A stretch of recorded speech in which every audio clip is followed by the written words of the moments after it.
Zach.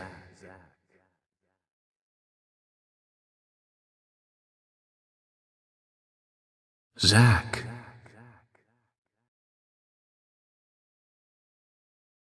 Can you hear me, Zach?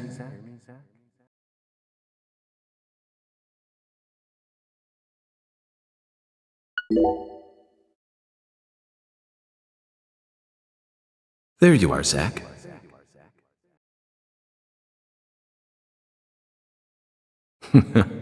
Sleeping again?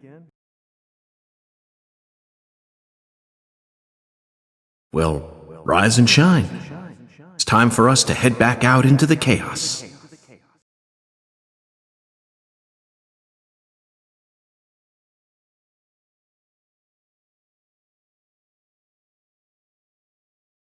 Isn't that right, Zach?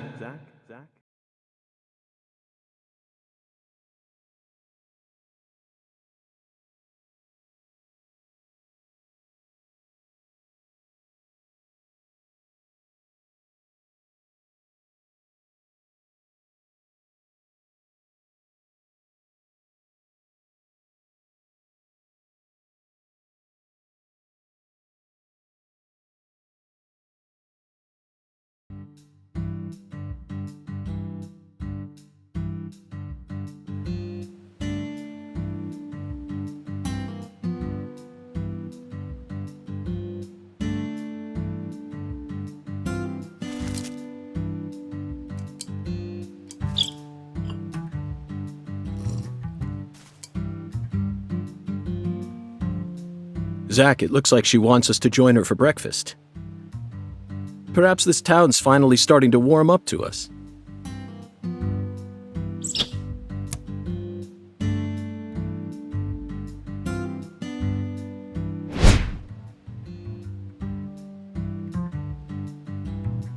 Look at that, Zach. She's welcoming us with open arms. She's even willing to share that tasty morsel with us. What an honor. Hurry up and chow down, mister. Unless you like your breakfast stale. What an amazing place. I've been on top of the moon since the moment I got here. And the name of this wonderful town, Le Carré, sounds like French to me. But what does it mean? I'm the chef, David. If you want to know about the town, you'd better ask the concierge. Only amateur chefs flap their gums about stuff that ain't food-related.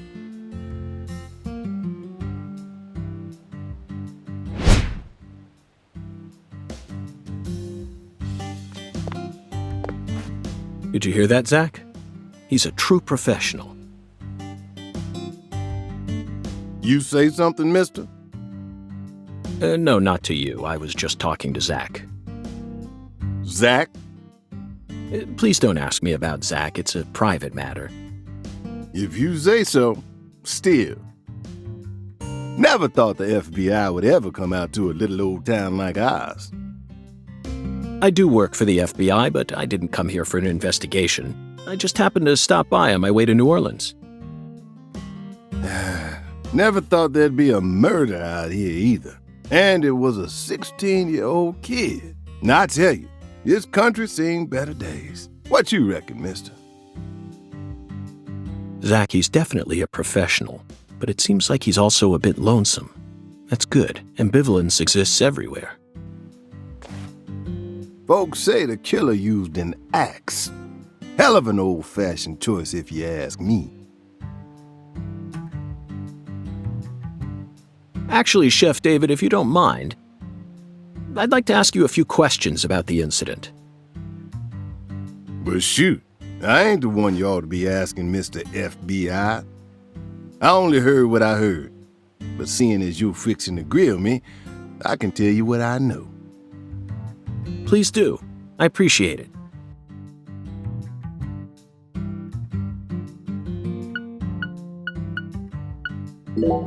You said the victim was a 16-year-old.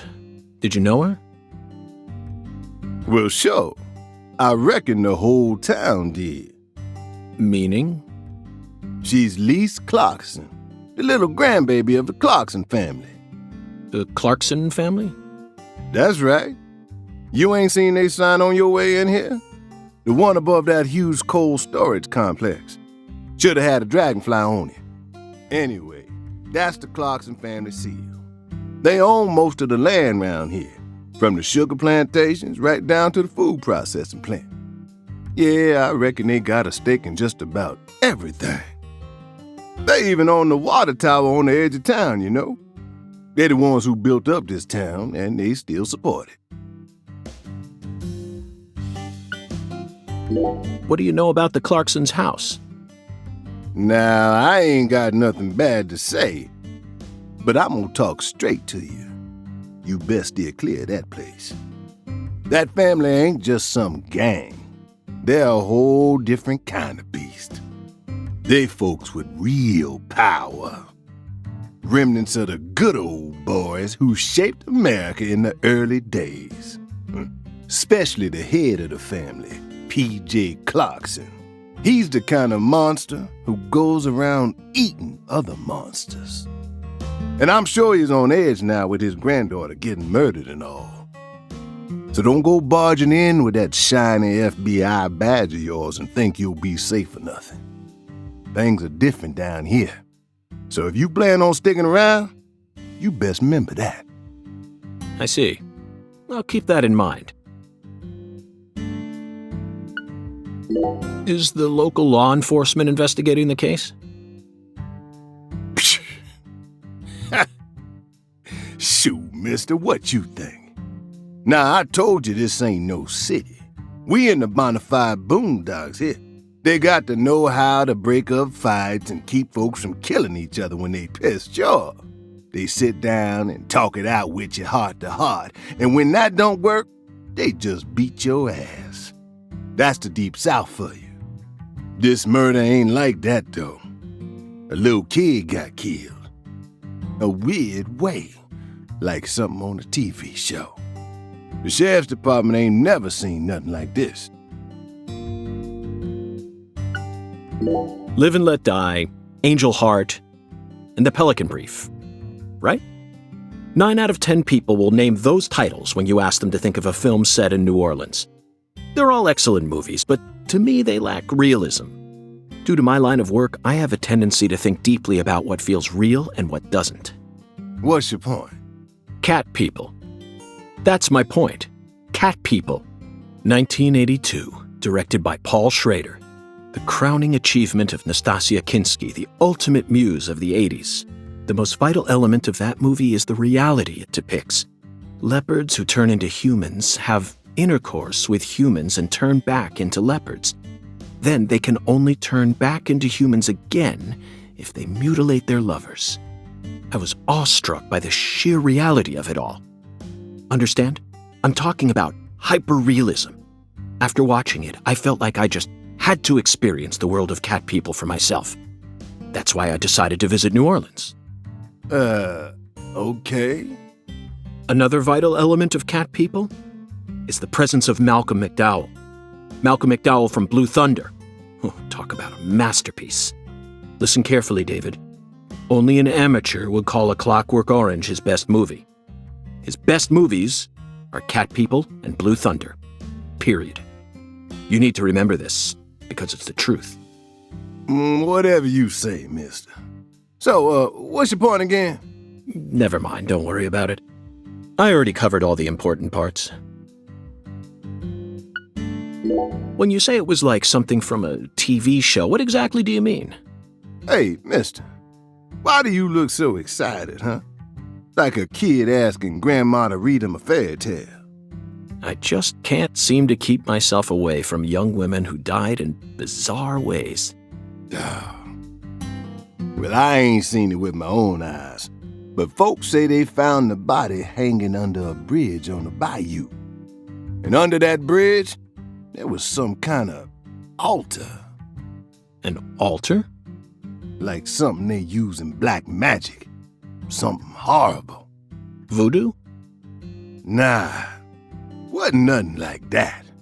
Just a weird altar. That's all? Oh, and the body was all cut up in pieces, scattered around the altar like. So she was sacrificed. That's what the fella who discovered her said, yeah. Bingo, Zach. This case has got our names all over it. By the way, Mr. FBI, I ain't seen a car in the parking lot. How'd you get all the way out here, huh? Don't tell me you walked. Well, that's a very good question. Chef David, you've got a sharp eye. It's true that I didn't park my car in your parking lot. Do you know why? Can't say I do. Because it was stolen. Huh? But you with the FBI, right? Even FBI cars can be stolen. It could happen after you park your car on the side of the road and go off to do some legwork. When you're eating lunch, when you're watching a movie, when you're asleep at night, when you're buying cigarettes at the local supermarket. Your car can be stolen anywhere. That's precisely what it means to be an FBI agent. In my case, my car was stolen while I was on my way down here. But no need to worry. I already reported it to the local authorities. And I've also already acquired another mode of transportation. Another mode? Want to hear the details? Not really. But I'll listen if you want me to. Then please do. After I finished my work in Houston, I flew to New Orleans. Then, I rented a car at the airport. Whenever I visit the West Coast, I always rent a convertible. Especially in California. But now I'm in hot and sticky Louisiana. So, I decided on a brand new hybrid car with a fully equipped air conditioning system. A hybrid car? Oh yes, they're marvelous. Vehicles that utterly defy everything you think you know about cars. Now, in the year 2005, it feels like we've finally entered the 21st century. Stomp down on the gas all you want. The engine won't make a sound. It's silent? At first, I felt like the landscape was moving past me on its own. Give it a few more years, and I'm sure we'll start seeing cars that run purely on electricity. Who knows? In a decade or so, electric sports cars may end up lining the parking lots of Silicon Valley. I can see it now. It's the world of The Last Starfighter, 1984, directed by Nick Castle. It's famous for being the first film to utilize realistic CG, but I couldn't care less about that. See, I was mesmerized by the beautifully refined mech designs. It even made me wish that I could be one of them myself, especially the Gunstar spacecraft. No other sci-fi movie has ever had. So, where'd your hybrid car get stolen? Sorry, I got off topic. I noticed it was missing after I finished my lunch and walked out of the diner. Incidentally, this diner was located at the entrance to a small town just south off the I-10. I went out to get back in it, but my hybrid car was nowhere to be found. I remembered exactly where I parked it, right between a blue pickup truck and a hedgerow. But when I came back from lunch, it had completely vanished. In short, someone stole it. And in its place, they left me this. What? A skateboard. A skateboard? Yes. While I was sliding my lunch into my stomach, someone was busy replacing my brand new hybrid car with a wooden board attached to 4 wheels. Remarkable, don't you think? So then how did you get here? By riding the skateboard, obviously. Why do you look so surprised? No, I couldn't ride the board very well at first.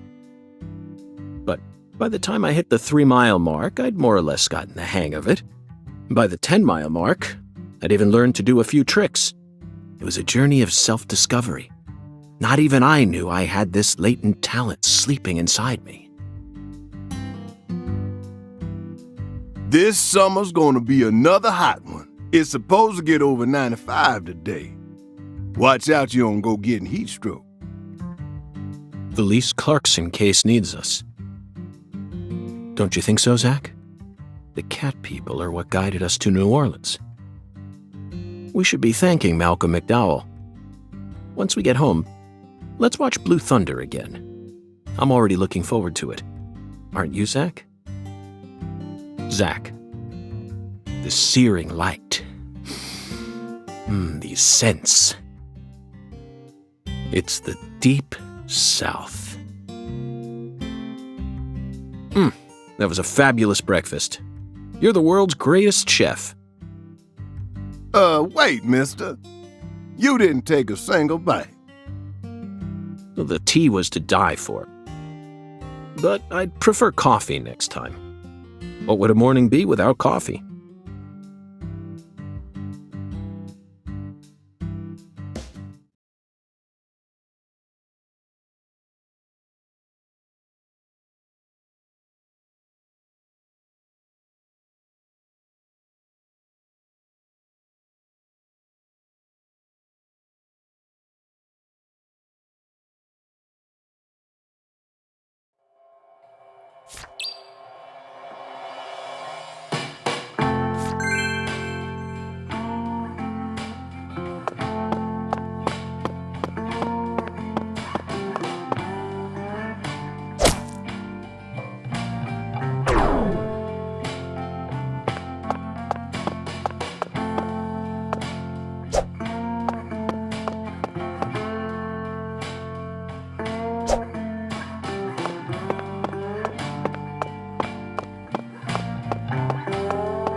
Baton Rouge.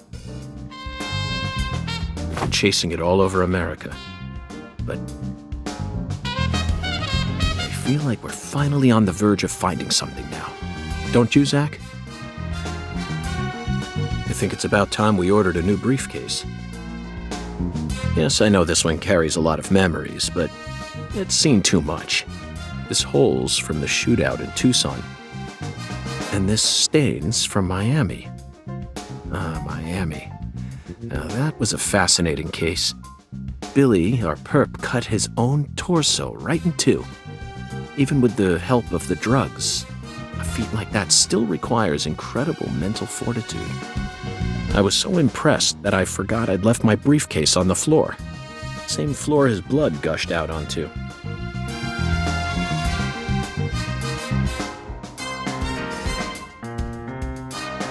I know, Zach, I know. Now isn't the time for a trip down memory lane.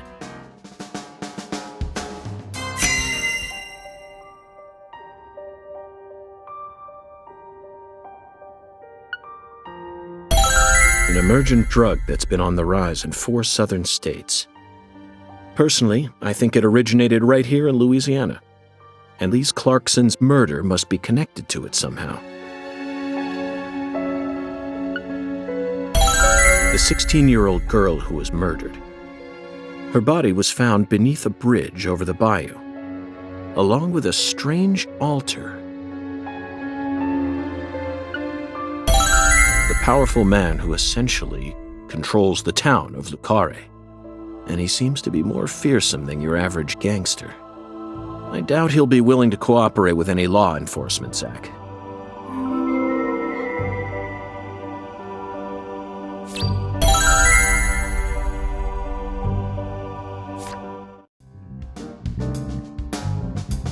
You know, I keep thinking about that movie we stopped to see on our way here, Zach. The Island, 2005, directed by Michael Bay. For a movie being shown at a cinema complex, it was surprisingly artistic. An experimental setting mixed with hard-hitting drama. It was art house sci-fi. That director's going to change the history of art house films. Are you following me here? This is another special film that's setting a new standard, just like Star Wars and Blade Runner did. This is a turning point, Zach. You may be witnessing the birth of a vital new word that will soon become a part of film history. Yes, this single movie may be responsible for creating a whole new genre several years down the line. A genre known as island movies. I sure like the sound of that. Don't you, Zach?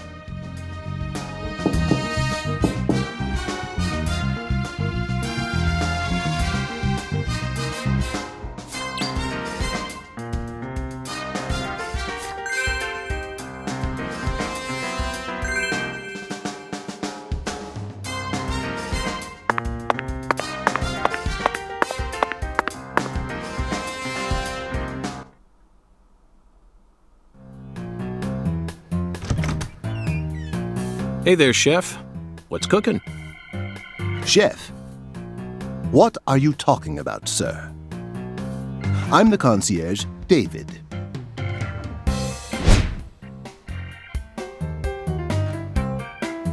I just heard from our chef that you wish to learn the meaning behind our town's name. Yes, I've gathered that Lucare is French, but does it have any special meaning? Why, yes, sir, of course it does. A very clear, logical meaning. All names have meanings. Would you like to know what this one means? Yes, I would. Jolly good, sir. Then allow me to explain. Lucare means square in French. Ah. And? That's it. That's it? Yes, that's it, sir. Do take a gander at the town map in the lobby if it fancies you. It's beautiful, valuable, and old. I'm sure you'll understand once you see it. Now, please excuse me, sir. If you ever need anything, please don't hesitate to ask.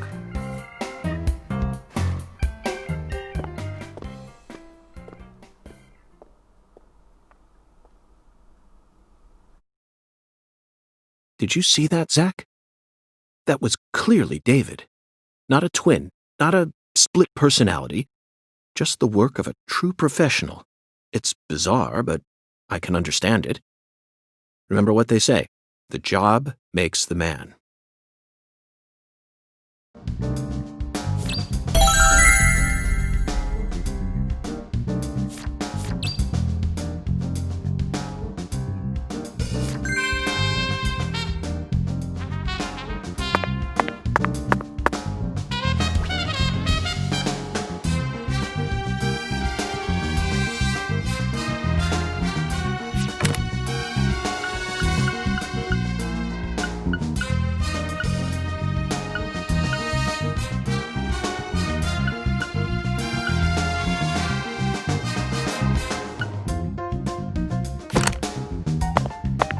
I'm very satisfied with the decorations and the size of this closet, Zach.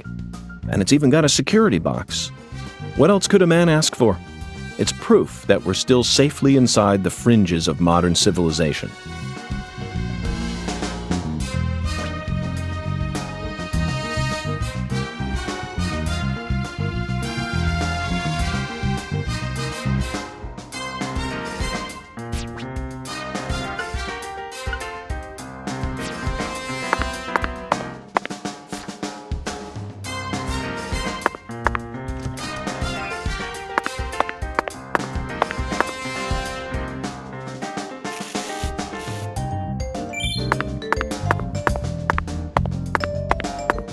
Due to the nature of our work, we've had to stay at hotels all over America.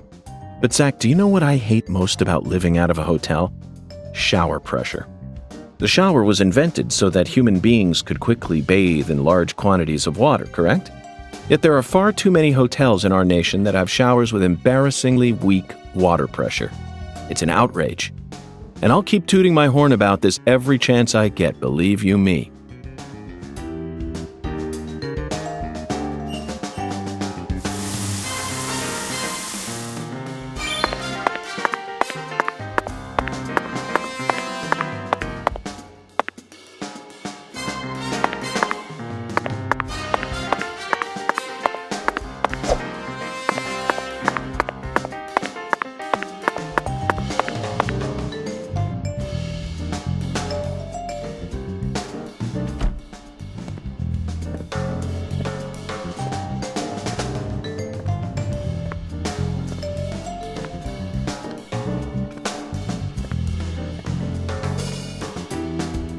Do you feel that, Zach?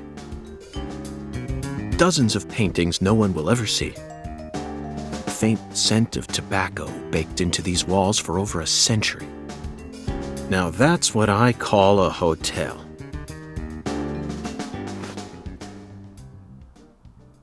Zach, can you see him? His fashion sense is beyond me, but he appears to be a gentleman. Perhaps we should talk to him.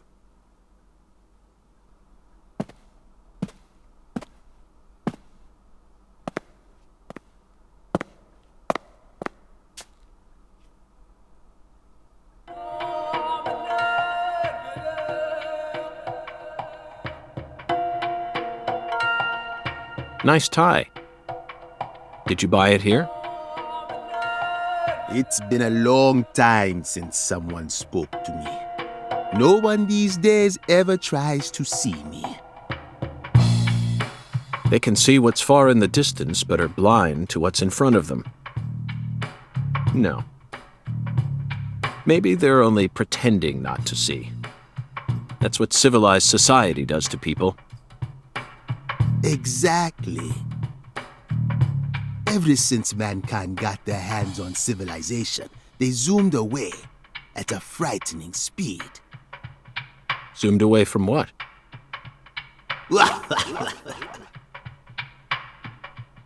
Don't be a fool.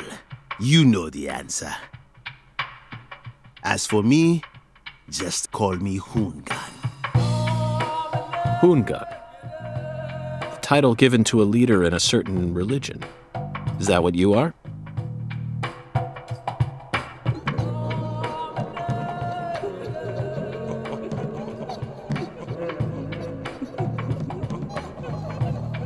Do you comprehend the oracle? The oracle? Put on your religion hat, Zach. Here we go. Fell 10 maidens in the shrine of hunger. Find the flying serpent in the ambiguous zero. Dance with the flying serpent, and you will glimpse the other world. 10 maidens and an ambiguous zero. Got it. But what do you mean by otherworld? Follow the oracle.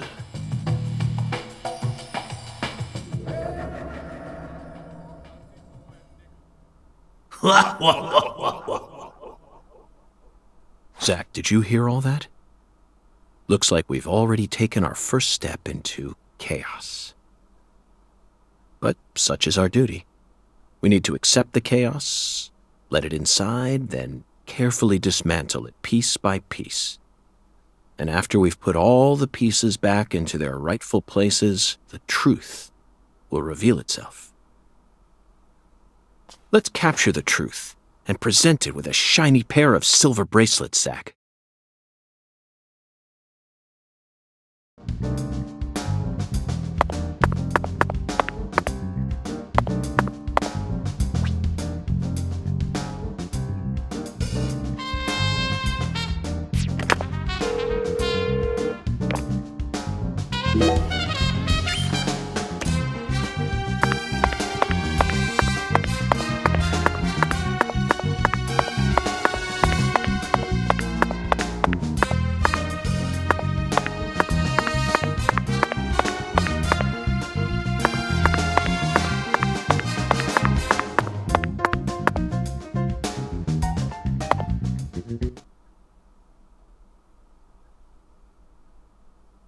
Zach, this is Lucare.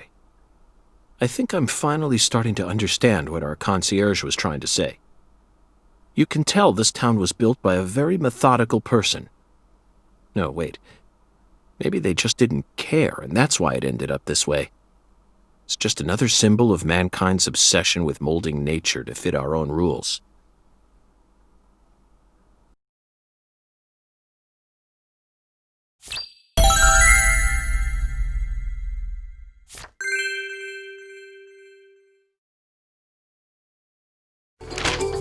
Zach, what did you think of Hungun's oracle? Despite all the dramatic build-up, it's little more than a childish riddle. Heartwarming, really. Exactly the kind of feeling one gets from the good old-fashioned countryside. Now let's start by tracking down those 10 maidens. The oracle gave us a place and an act. We need to go to the Shrine of Hunger and fell 10 maidens. Now, where in this town can one satiate their hunger? The hotel and where? And the 10 things that need to be knocked down. Simple, right? The answer is bowling. The shape of the bowling pin was based on the feminine form. The 10 maidens are the 10 pins. But a place where someone can both eat and bowl at the same time. I'm skeptical as to whether we'll be able to find such a place in a backwoods town like this.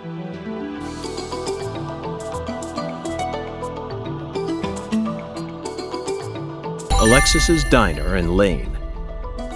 This is it, Zach. There are even pins and a bowling ball on the sign.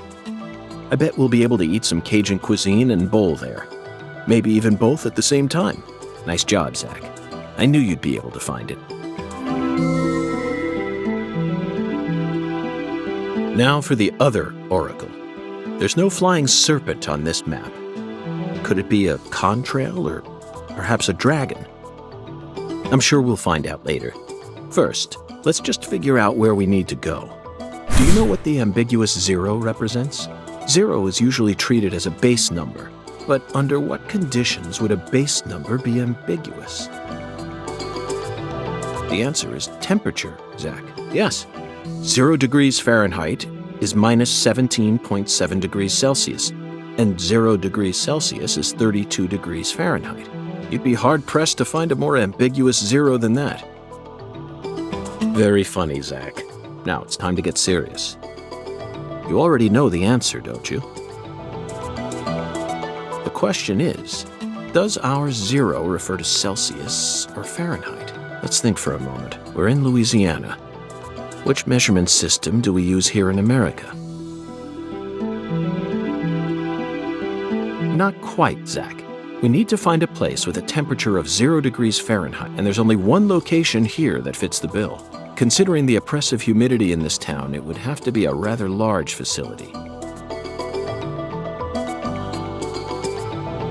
Not quite, Zach. We need to find a place, and there's only one location. Considering the oppressive... Not quite. We need to find, and there's only considering the oppressive... The Clarkson Food Delivery Services Cold Storage Warehouse. That's got to be it. Even with this blazing sun in the sky, they can easily keep the temperature below freezing. Be honest now, Zach. You knew the answer from the very start, didn't you?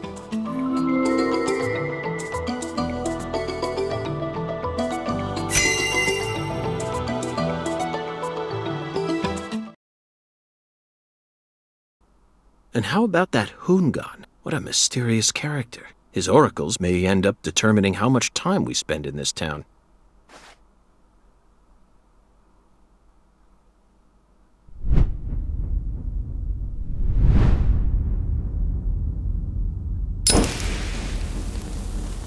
Sorry, boss, but this is a smoke-free hotel. If you're dying to smoke, head out the entrance and you'll find a smoking area in the rear parking lot. Don't tell me. You're the At bellboy. your service, boss. Are you good friends with the concierge and the chef?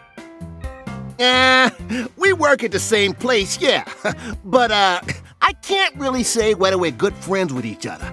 We're all professionals, though. Nothing more, nothing less. I believe we've struck gold here, Zach. It just screams Deep South. Actually, no, it doesn't. This is all his charm. So, if I want to smoke, I should go out the entrance and around to the rear parking lot? Bada bing, bada boom. Okay. I'll play by your rules.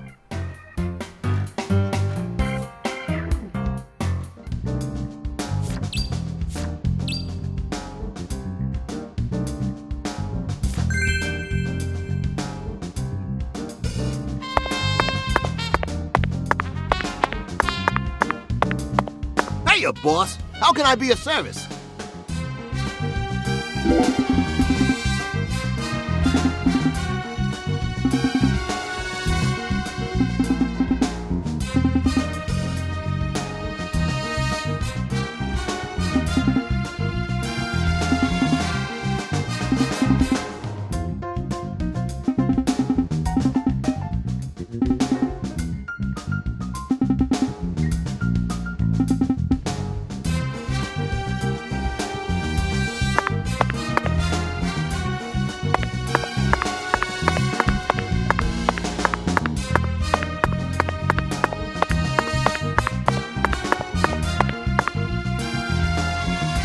Zach, here's another perfect symbol of the human condition.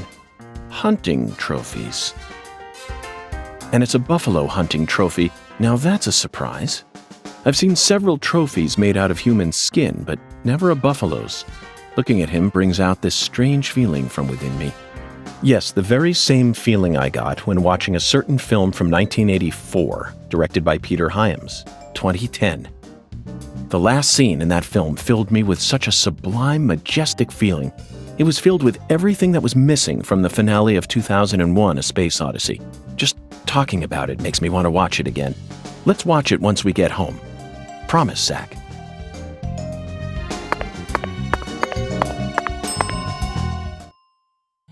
We always strive to provide our guest with the finest of service, sir. Our humble, bucolic town does have its inconveniences. Shopping, in particular, can be a bit of a slog. Therefore, we decided to provide a modest selection of daily necessities right here at our very own front desk. Great. Sounds convenient. Exactly.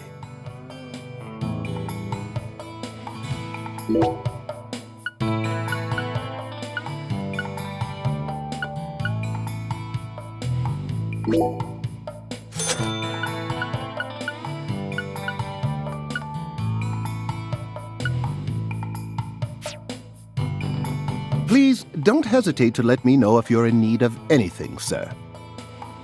Would you mind if I asked you just one question, concierge? By all means, please ask me whatever you like, sir. Do you run this entire hotel all on your own? I mean, just the three of you? Yes, that is correct, sir. So you, or the three of you, own the entire place? Oh, heavens no, sir. The chef, the bellboy, and myself are all mere employees of this fine hotel. So the Clarksons own this place, too? Not quite, sir. This hotel opened its doors long before the Clarksons came to prominence. Impressive. No wonder this building has such a dignified air to it. Indeed. This is probably the only building in all of Lucare that has managed to retain its original appearance. So, who's the owner? I simply must know the name of the person who had the fortune and sense to come into possession of such a fine building. The owner of this hotel is none other than David Jawara, sir. Zach, that's the fourth David. It all makes sense now. It'd be stranger if only the owner was a completely different person. I sincerely hope I get a chance to meet him during my stay here. If I may, Mr. Morgan, sir, I don't think that's such a good idea. Why not? Unfortunately, our owner has a bit of a personality problem. The three of us here describe him as having a fractured mind.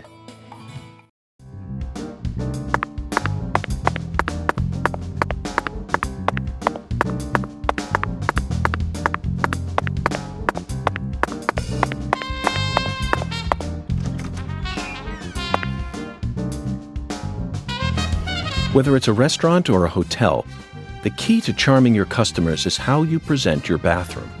I'm sure you feel the same way, don't you, Zach? Now this is the kind of bathroom a person can really get excited about. It might even trump the one we saw in that drug dealer's house in Austin. Remember? The art piece on display in there utilized the natural curves of human ribs in such a novel way. It was truly brilliant.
Compared to non-smokers, smokers have a 4.7 times greater chance of getting lung disease.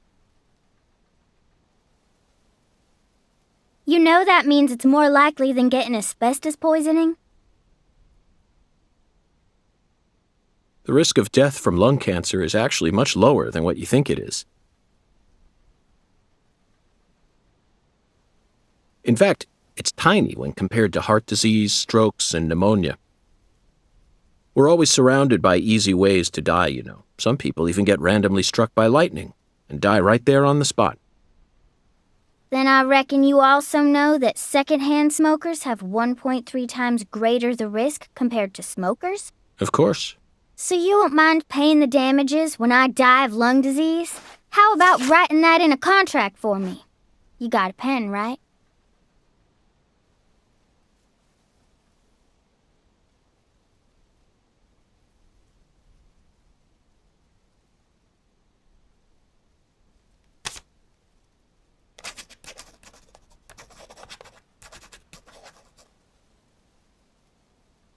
I promise to protect you from all the evil in our world. Well, that's stupid. By the way, what's your name? FBI Special Agent Francis York Morgan. Please, just call me York. That's what everyone calls me. Is something wrong with you? Adults ain't supposed to act like that. I only asked for your name so I can write it on the contract. You should have been able to figure that out if you're a real FBI agent like you said. Come on, sign here. Right here on the paper. Just as I thought, Zach. This contract paper, it's a Sang Rouge wrapper. Sang Rouge is here, too. This must mean that Sang Rouge is connected to the Lise Clarkson murder case somehow. This is a sprawling case that spread across the entire South. It's within our jurisdiction, Zach. We'll need to steal the right to investigate from the local authorities at once. By the way, miss, what's your name? Patricia Woods. But I gotta write my name myself, or else it won't be a real signature.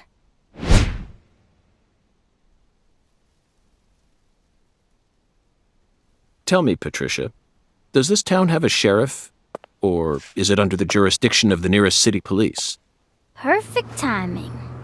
Well, go on and steal it if you want it. I was just thinking about how this is way out of my daddy's league.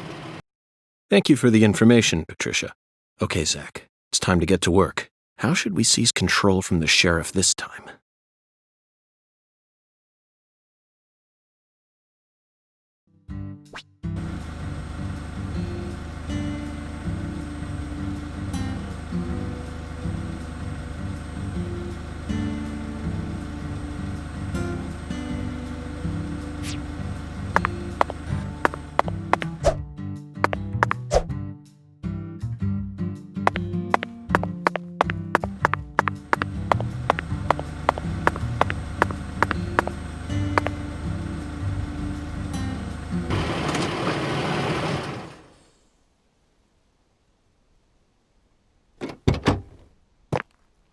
Hey there. So, you're the fella from the FBI I've been hearing so much about. I'm Melvin. They call me the sheriff round here.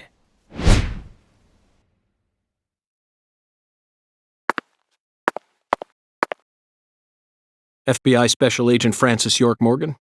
But call me York if you can. That's what everyone calls me. Huh? Well, all right. Mr. York. How's that sound? Fine by me. I'm sure you figured this out, but our town's a small one. Yeah, folks are already busy spreading gossip about how some FBI agents come to town.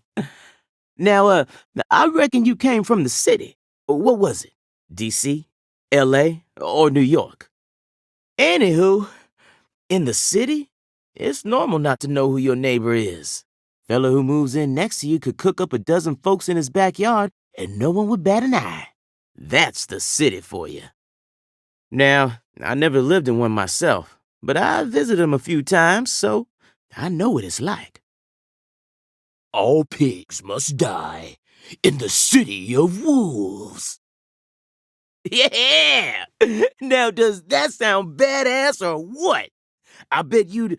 Hey! I know, CLG. I'm just trying to make a little small talk, that's all. Anywho, round these parts, everyone knows each other's name. So lots of folks get leery when they see an étranger like you. And since it's my duty to protect the town, I thought I'd stop by and say hello.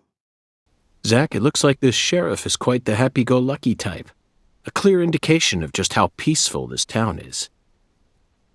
Melvin, about the Lise Clarkson case. I knew you were here for that case. Can't put one past the FBI. So they even got eyes on the smallest of towns like us, huh? Our world is filled with information, and it's all within their grasp. FBI, the Federal Bureau of Investigation.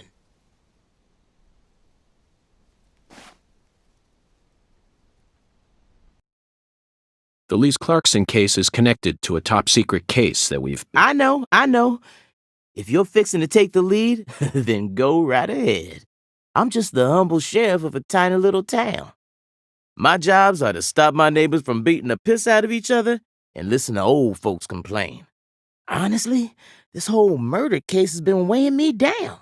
So I'ma give you my full cooperation, Mr. Special Agent, sir. Well, Zach, that was anticlimactic. I didn't even get to use my secret weapon. Melvin, there's a cold storage warehouse on the southern end of town, isn't there? I'd like to get permission to enter it. Say what? You want to see where the body's being kept, right? Oh, I get it now. Lisa's body, yeah.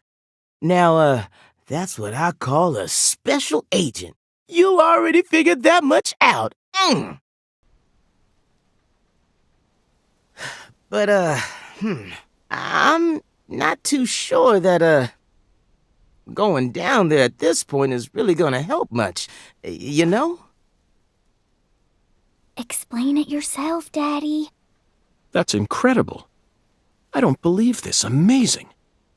Did you hear that, Zach? They put the body in a cold storage warehouse. This is fantastic. Insanely fantastic. Really? Well, how about that? Well, all right then. I'll head on down to the warehouse ahead of you and make sure we get permission to search it. Sounds good. The management company only keeps the warehouse open during certain hours, so you'll have to come during those hours. I ain't looking to create any further disturbances. So be on time. Got it? Come on, let's roll, CLG. I'm gonna walk home, Daddy. I still got another stop to make. Oh, if you say so, sweetie. She's a real sharp one, as you can see, so I try to stay out of her way. Well, all right then, York. I'll see you at the warehouse.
Hey, you.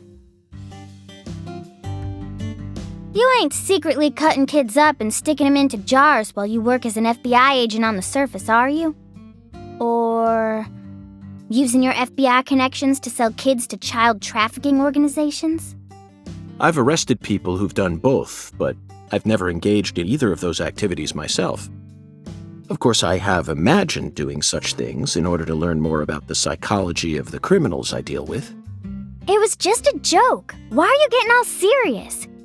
And don't tell me what you imagine, or else I'll get scared of you for real. Hey, can I come with you? You signed a contract with me, remember? And besides, I'm kind of worried about my daddy. Do whatever you like. This is America, land of the free. But I have one condition. What condition? Don't ask me about Zach. It's a private matter. Zach, it feels like she's carrying something with her. Kind of reminds me of you back when we first met. I can't leave her alone like this. You feel the same way, don't you?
Melvin called you a strange name. CLG, I think.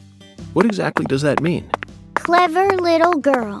That's what it stands for, at least. It's nice that he made up his own nickname for me and all, but it sounds kind of weird. I wish he'd call me something normal, like just Patricia or Patty, you know? Patty? Now that name's got a ring to it. I like it. How about Zach and I call you Patty from here on out? Do whatever you like. Weirdo. You're heading to the warehouse, right? You gonna go straight there? Well, I'm not sure yet. I'll have to talk to Zach. We're also on a mission to fell 10 maidens, you see. I'm eager to visit Alexis's diner in Lane.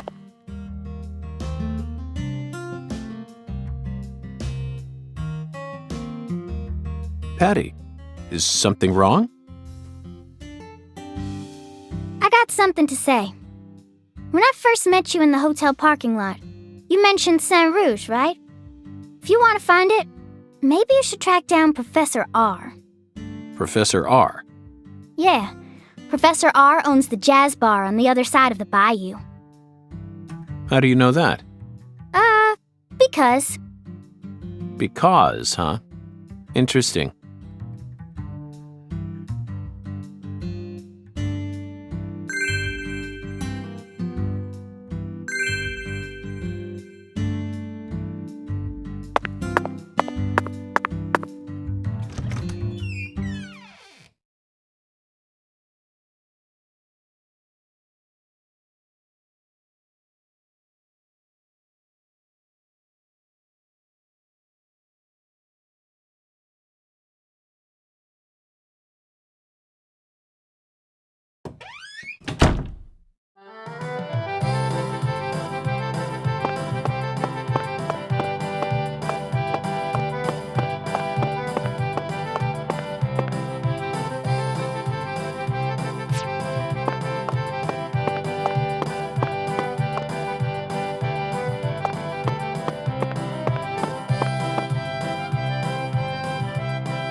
"10 maidens, Zach.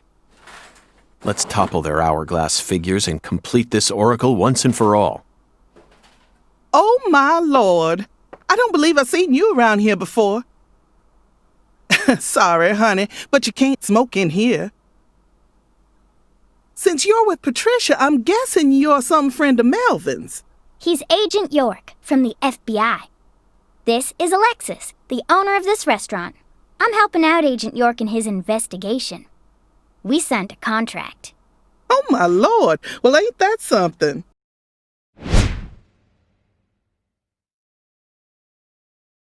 I'm FBI Special Agent Francis York Morgan. Please, call me York. Everyone's always called me that. Oh, my Lord. Well, that's got to be the strangest introduction I've ever heard. No wonder everyone in town's been talking about you.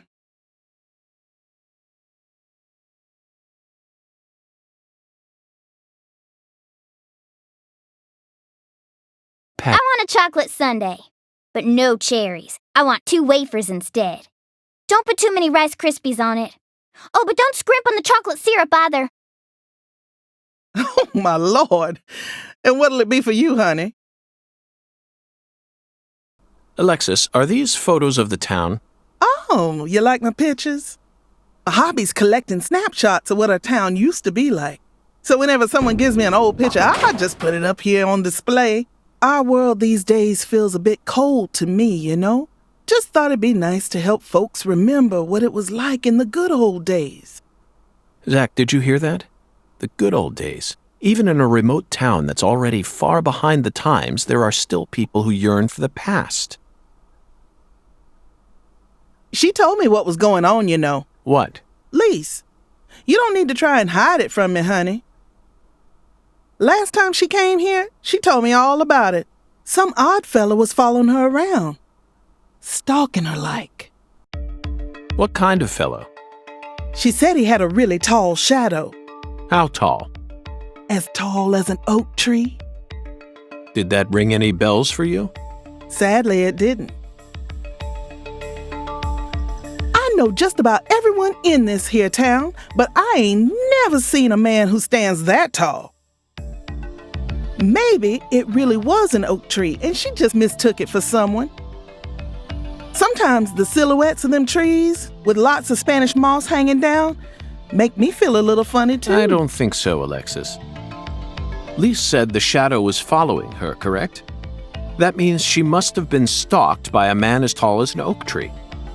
If she had only mistaken an oak tree for a person, she wouldn't have described it that way. She might have said, It felt like a crowd of people was staring at me. Yes, exactly. She certainly wouldn't have talked about being followed by someone. Thank you, Patty. Zach, this data is all very intriguing, but it isn't the answer we're looking for. We came to knock down the 10 maidens, remember? Oh, yeah! Booyah! Oh, I got a turkey! Truly mesmerizing, Zach. This is why I never tire of small-town investigations. Same goes for you, right?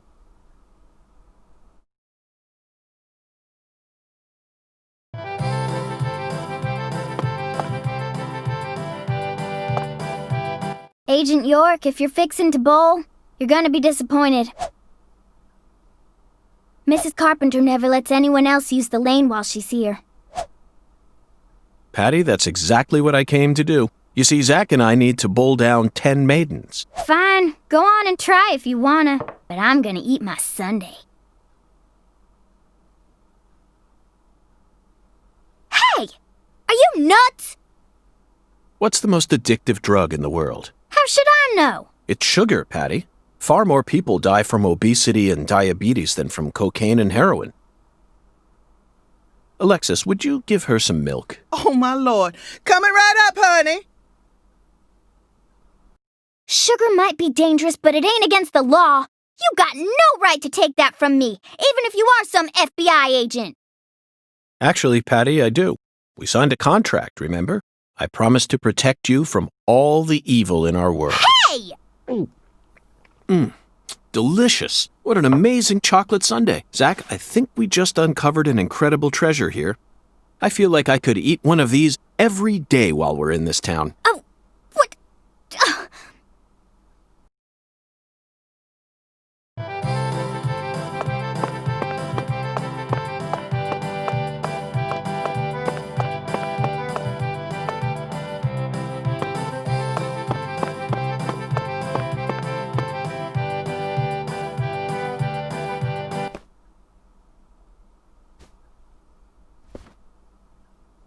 Excuse me, ma'am. Oh, howdy, stranger. My, you're a handsome one.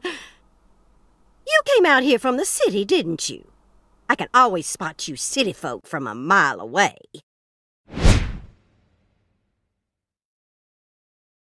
I'm FBI Special Agent Francis York Morgan. Would you mind calling me York, ma'am? Oh, so you are from the FBI. I thought as much. So sophisticated. Well, my horoscope in the paper today told me I'd be meeting someone new. And those horoscopes never miss. They're the real deal. Well, one even predicted when I'd bowl my first perfect game. Oh, no! Oh, could you stand a bit closer to me? Whew, that was a close one. If you move any further that way, you'll cast a shadow over the lane. Well, the sheriff did that once, and something horrible happened. The next time I bowled, I got a gutter ball. First time in 12 years. I was mortified.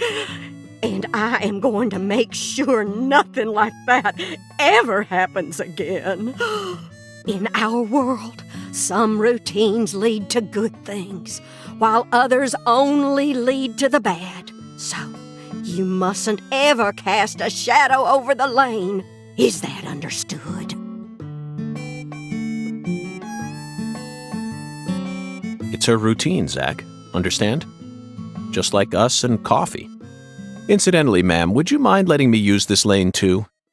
I'm investigating the Lise Clarkson murder case, and I need to topple 10 maidens, no matter what it takes. No, absolutely not. Not even the FBI can take my lane from me. I haven't given it up once ever since my husband passed away over a decade ago. I'll never break my promise to him. But... Now, if you'll excuse me.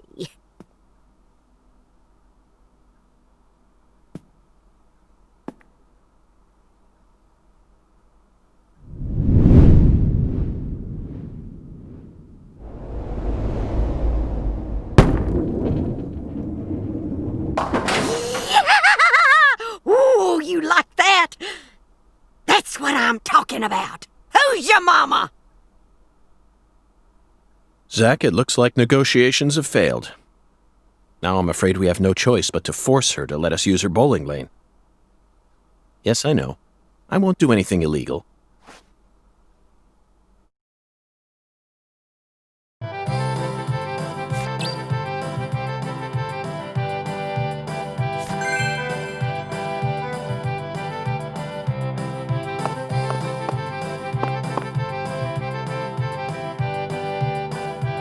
Excuse me, Mrs. Carpenter?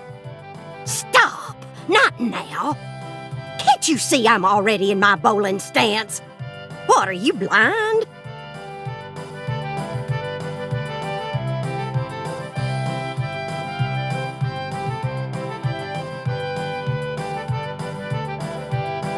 Holy Mother of bowling balls, let me pick up this split. Holy Mother of bowling balls, let me pick up this split.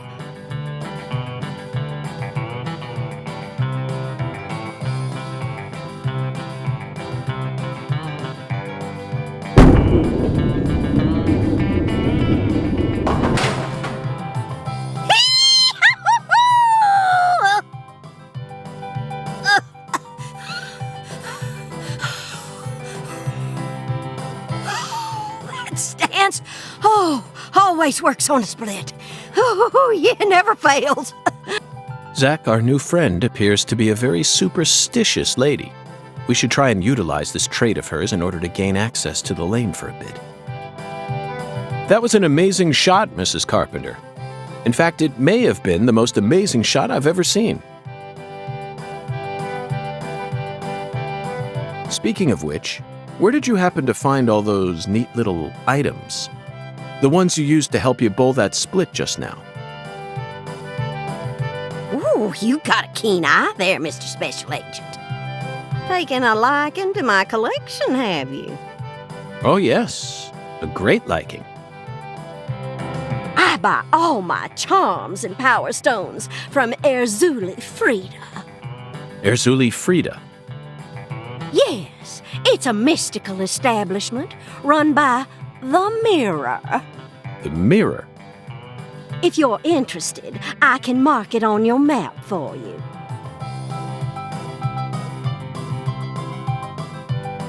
Zach, this is it. Erzuli Frida.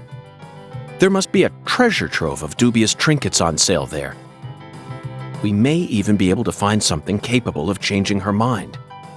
It really feels like we're in the deep south now, doesn't it?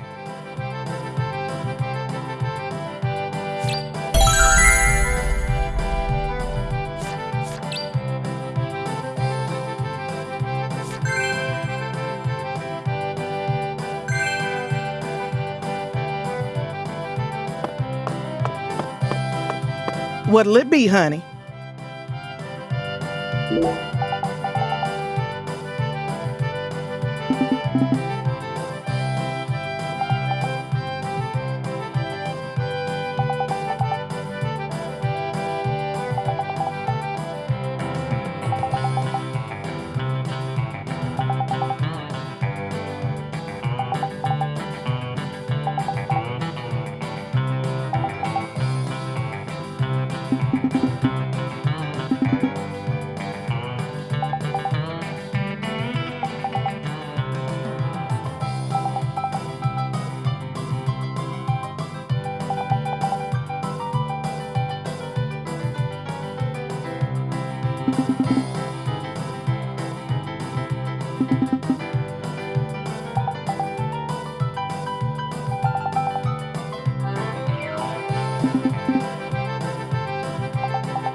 I thought you came here to bowl.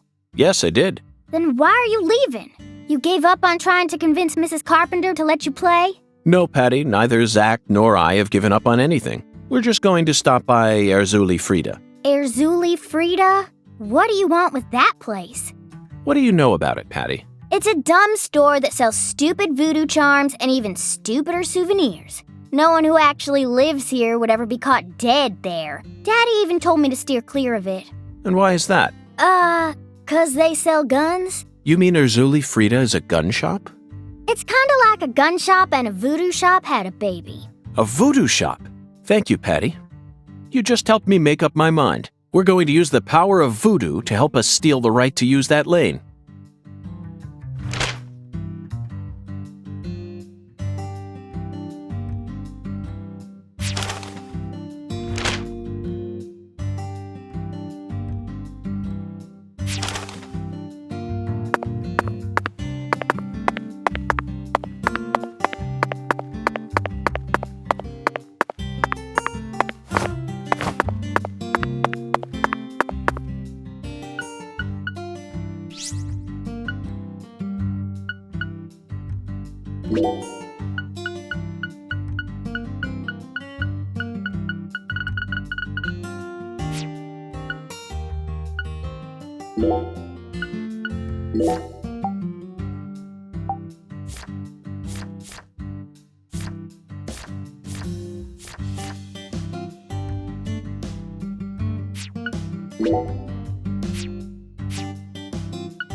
Looks like we were right on the money. Tracing the San Rouge distribution route led us right to Louisiana.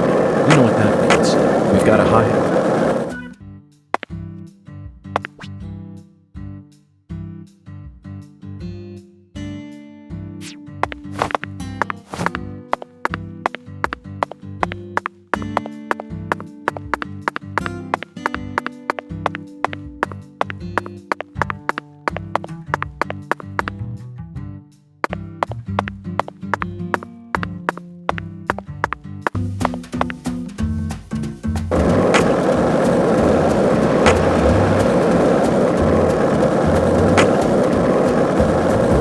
So, what do you think of him?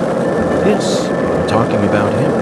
Who knows? Is the skeletal gentleman friend or foe? Or does he merely exist outside the realms of ether? It's still too early to tell.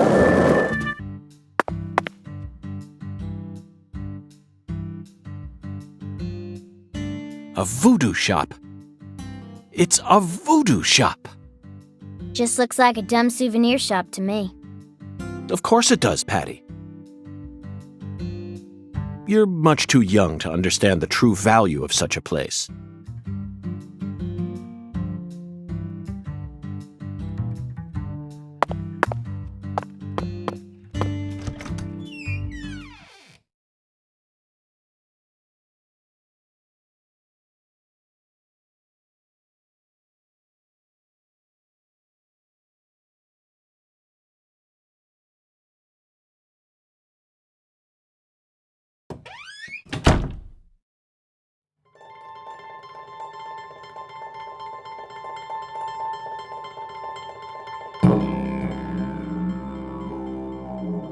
This is all kid stuff. It's just a bunch of charms. I'm allowed to watch TV and go on the internet, but I ain't allowed in here? My daddy makes no sense sometimes. You agree, right, Agent York? This is all just kid stuff. Look at this, Zach. All the mysticism of the Deep South gathered up into one quaint little shop. This is 100 times more exciting than the FBI evidence vault. It's a vast treasure chest. So much to study, so much to learn.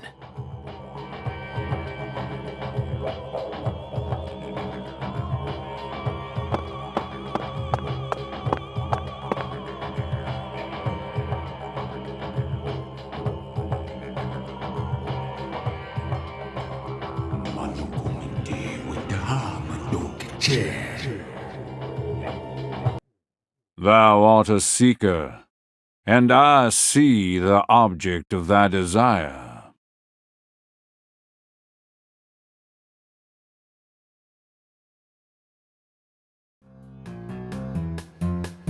Doth this be what thou seekest?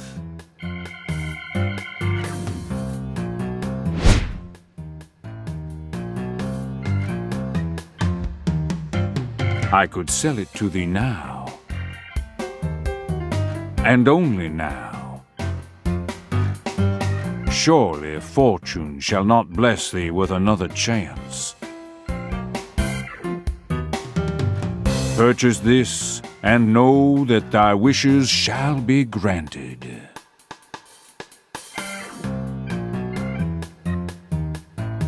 crazy. Even I can tell you're getting cheated, Agent York. I disagree, Patty.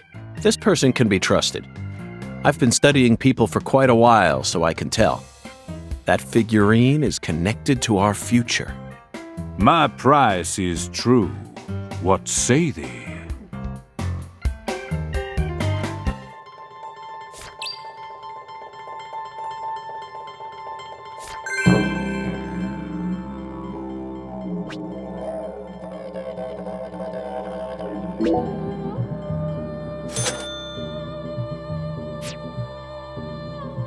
I'll buy it. Thou art a man of refined taste.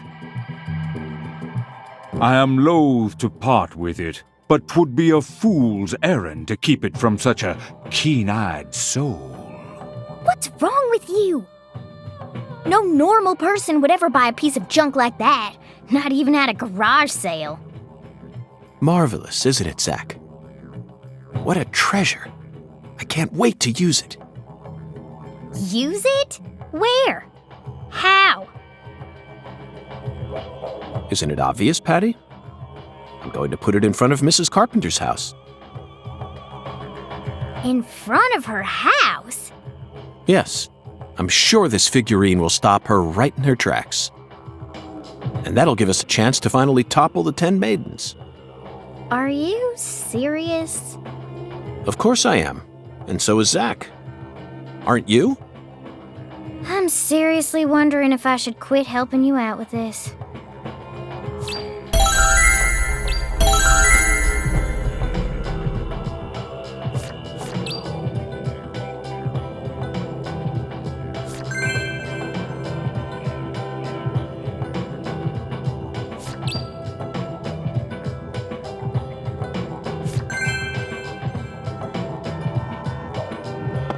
Mihala mahakmukache. Oh.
Mihala. Verily, much shall serve thee well here.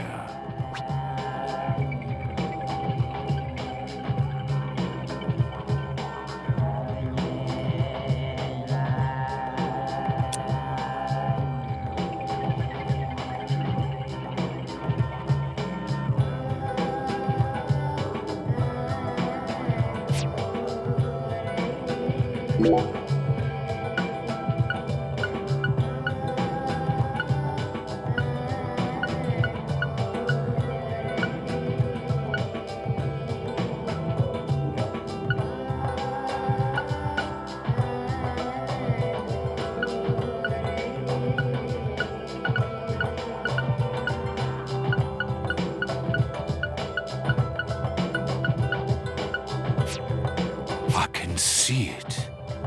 Thy return is imminent, if thou hath discovered the very purpose of my emporium, that is.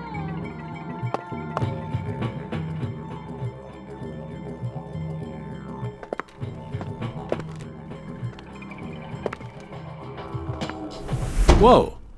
That was close. Well, look at you, all standing there like you're expecting me to apologize.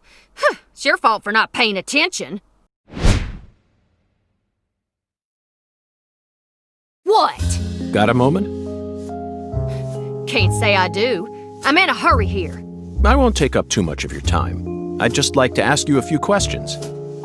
I said I'm in a hurry, Peckerwood. Now get out of my way. Patty, who was that? Kalina Clarkson. PJ Clarkson's second daughter, and Lisa's mother. Zach, we've found ourselves a Clarkson. Oh no, she's not here. My dolly. Oh, she's not here. My dolly isn't here. One of the key persons in this case just came out of the woodwork to meet us. Now things are really getting interesting. Isn't that right, Zach?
The streets in New Orleans were a mess, all busted up and undergoing maintenance. The city was built on a swamp, so the ground is soft.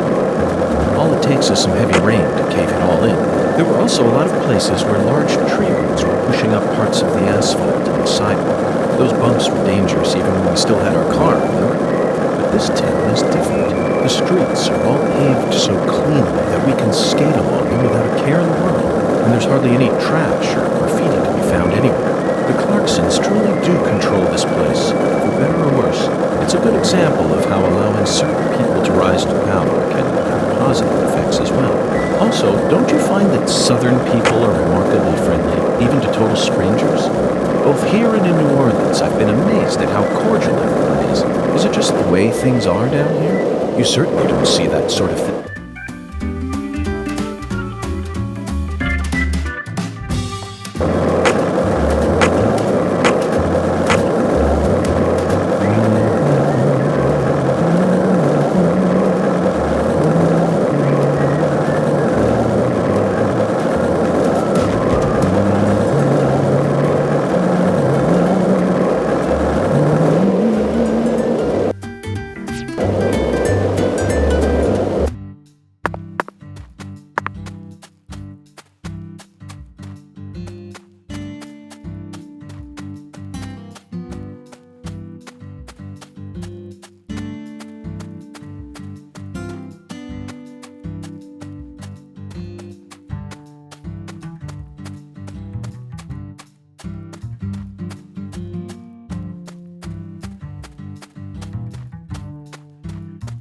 Bad timing, Zach. We need to place the figurine in front of her house when she's home. Otherwise, it'll be useless. Let's come back later.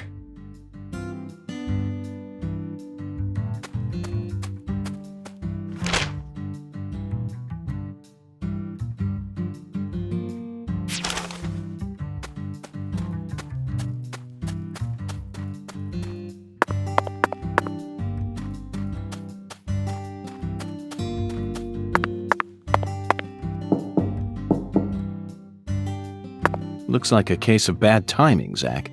Let's come back later.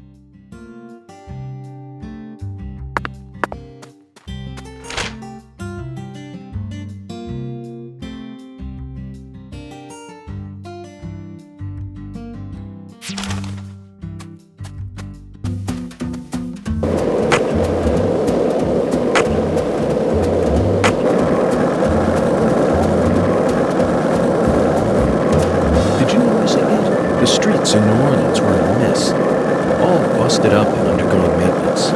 The city was built on a swamp, so the ground is soft. All it takes is some heavy rain to cave it all in. There were also a lot of places where large tree roots were pushing up parts of the asphalt and the sidewalk. Those bumps were dangerous even when we still had our car, remember? But this town is different. The streets are all paved so cleanly that we can skate along them without a care in the world. And there's hardly any trash or graffiti to be found anywhere. The Clarksons truly do control this place, for better or worse. It's a good example of how allowing certain people to rise to power can have positive effects as well. Also, don't you find that Southern people are remarkably friendly, even to total strangers? Both here and in New Orleans, I've been amazed at how cordial everyone is. Is it just the way things are down here? You certainly don't see that sort of thing in New York or D.C. They never stop to chit-chat, especially when ordering food. They only say what's necessary, without any decoration. The customer only makes eye contact with the waiter about once every 3 times they interact. But that's just how it is. Isn't that right, Sam? The human relationships here are as fluid as an inorganic mechanism running on the smoothest, purest oil there is. And it feels strangely comfortable after spending time in New Orleans and coming here. I think I'm starting to like the Southern disposition. They even have their own breed of bizarre crimes. And besides, the New Orleans area is famous for its paranormal culture. I'm sure it'll entertain us somehow. It's still a bit of a ways off, but perhaps.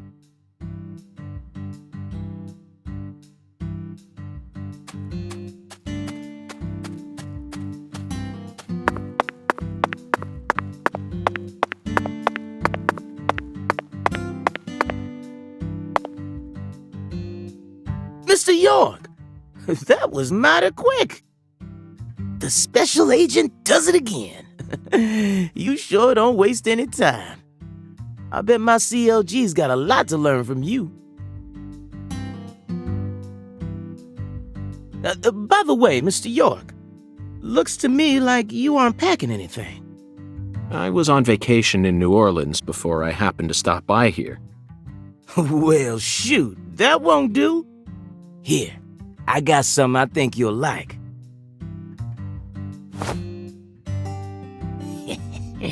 I call him Mr. Alligator.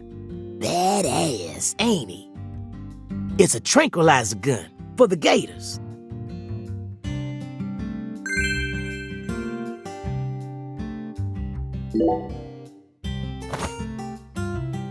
And here's a radio. With this, you don't have to worry about any expensive roaming fees. Might take you a while to get used to them, but you'll get it.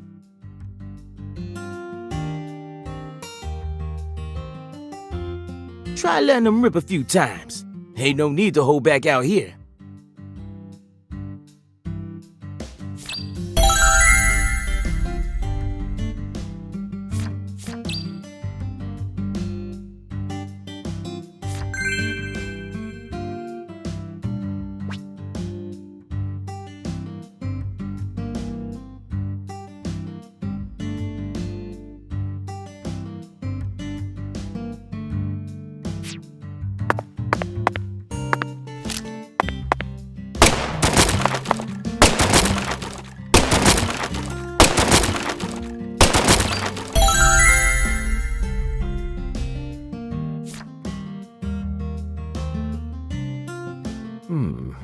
this is an intriguing weapon. For a tranquilizer gun, it really packs a punch. But I'm afraid I'll decline. After all, this town is peaceful, isn't it? Well, sure it's peaceful. At least the humans are. But the animals are a different story. Remember what I named it? There are some real mean-ass gators out there in the swamps, and every now and then they wander into town. One of them even went and ate a kid once. It happened a long time ago, but still. One chomp's all it takes. They swallow down every last bit of you. Poor kid's parents didn't even know what to put in his coffin.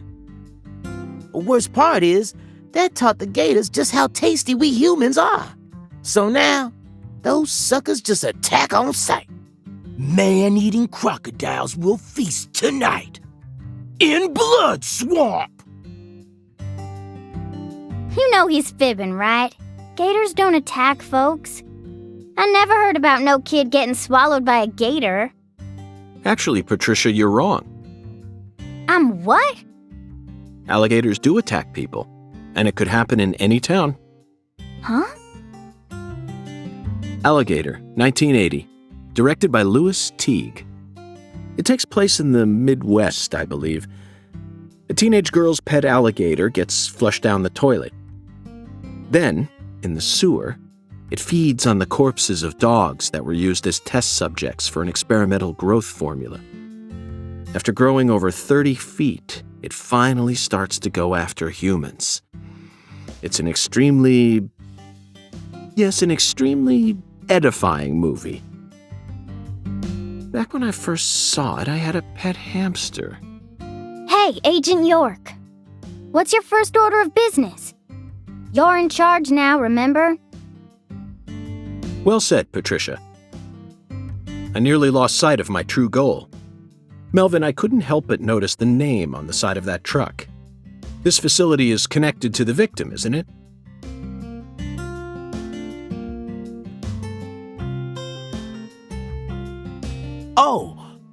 Oh, right. Yeah. I reckon I better start from there. I'm gonna tell it to you straight right from the beginning, Mr. York. As you guessed, this warehouse is run by the Clarksons. The victim's father, Danny Clarkson, is the one who manages the whole place. Okay, but why did he choose to store her body in his own warehouse, right? Well, that's 'cause there ain't no other place to store it. Our town has a clinic inside a church, but no morgue. Whenever someone kicks the bucket, we just bury him in the graveyard right outside of town. But not this time. We got a murder on our hands this time. We need to give Lisa's body an autopsy and keep it stored, right? So we had no choice but to rent out a corner of this warehouse. I see. So that's what led to the ingenious choice to store the victim's body in a facility that her family owns. Anywho, this is where the real story begins. Truth is, a few days before you got here, Lisa's body went missing. Missing? Yeah. All of a sudden, poof. Did you leave the warehouse unlocked? I most certainly did not. I locked the whole place up and made sure no one could get inside. No one stole the original key, and I couldn't find any fingerprints at the scene. So, in other words, this is a locked room mystery. The body of a beautiful young girl walks at midnight. Hey! All right, CLG. Reckon I should have told you about this earlier when you first said you wanted to come here. It just didn't seem like the time or place as I remember. Anywho, how about we call it a day and head back to my office? You can go through all the files there. No, thank you. This is what I came to investigate. But Lisa's body isn't here anymore. You sure? That doesn't bother me one bit, Melvin. You see, I met a skeletal gentleman on my way here, and he was kind enough to give me an oracle.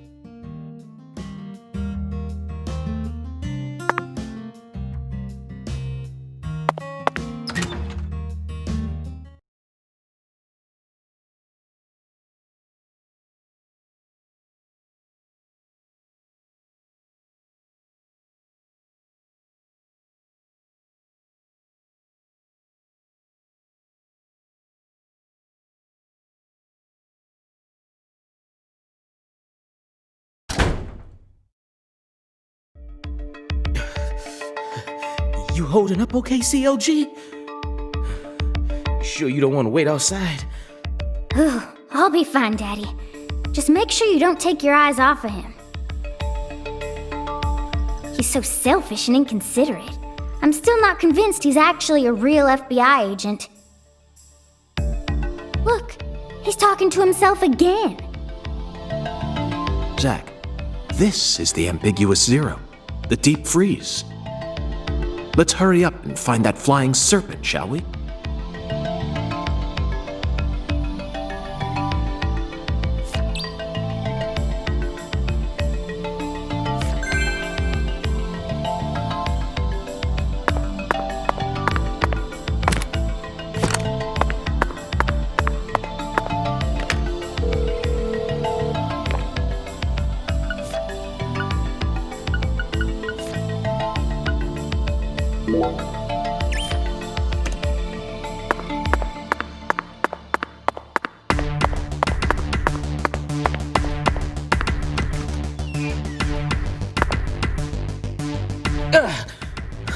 Good God Almighty. This place always gives me goosebumps, no matter how many times I come here. Yes, it's quite the fun house.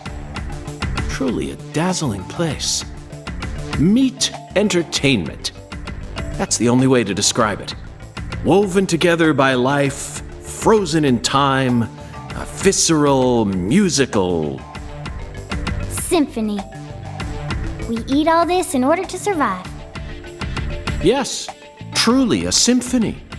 Life and death resonating together. Yeah, it's really cool. Cool. Whoa now, CLG. Since when were you interested in this kind of stuff? What are you so surprised for, Daddy? I'm more mature than you are. I've seen way more realistic corpses on CSI, you know. Oh, man. At first, Zack, I was shocked by the notion of storing a victim's body alongside food. But as I gaze upon this hanging garden, I realize it's just another scene of violent, depraved murder. Yes, all we need to do is change our point of view, and things will expose themselves in utterly new ways.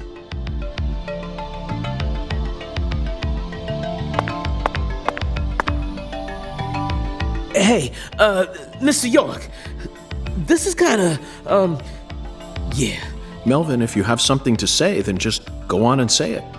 Otherwise, you'll simply be insulting this beautiful landscape. You think this is beautiful? Oh, yes. It's the abnormal world that supports our normal lives. I think that's wonderful, don't you? Besides, look, Patricia seems to be handling this a lot better than you are. Well, you see, I ain't too good with this grotesque stuff. Ugh. Don't let it get to you, Daddy.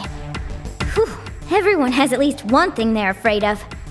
Even you, right, Agent York? Something I'm afraid of? Yeah, that's right. You gotta have at least one thing. Like clowns. Clowns are so funny. How could anyone be scared of them? Zombies. Love them. A bucket full of worms. I could squeeze them with my bare hands. The sound of screeching glass. Doesn't bother me. Then... They cling to your skin like putrid leeches, robbing you of much more than your vitality. The wet socks.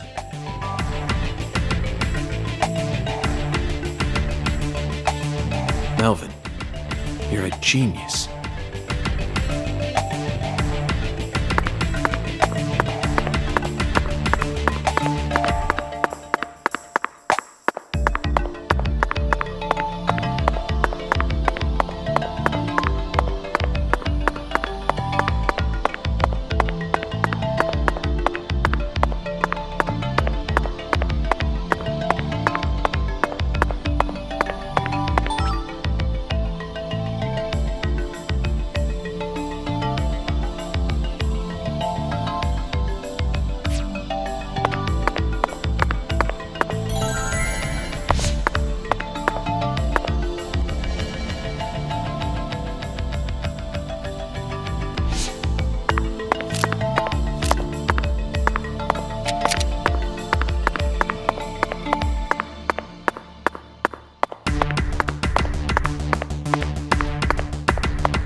Melvin, I'd like to take this opportunity to ask you a personal question.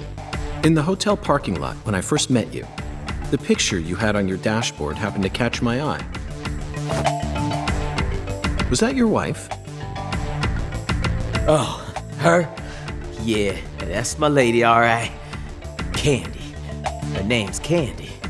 The prettiest girl in town, which makes me the happiest boy. A shooting star landed in a rural town, right on top of a man who now has a meteor-struck heart. You always keep her photo with you? You bet I do. The truth is, Candy's a little sick right now. She can't even leave the house no more. So I always keep her photograph with me. Kinda feels like we're always together, you know? I see. You care for your wife a great deal. But this means that... Yeah, that's right. My mama had me before she married Daddy. But it don't matter. He's still my real daddy to me. Oh, thank you, CLG. And you're my pride and joy. Well, Zach, isn't this a heartwarming scene? But there's one thing I just can't get out of my mind. Don't you think that photograph looked a bit too old? Perhaps Candy is already... No, let's not think about that. It might be a private matter, just like you, Zach.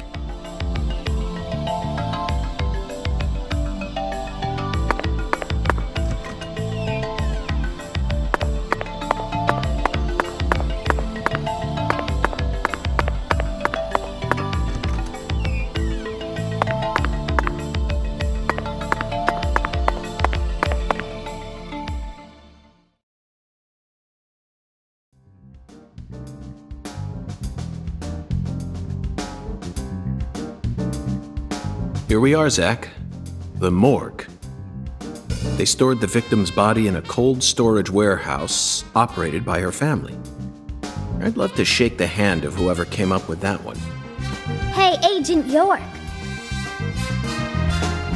Did you just come here to laugh at rural officers who are doing the best they can?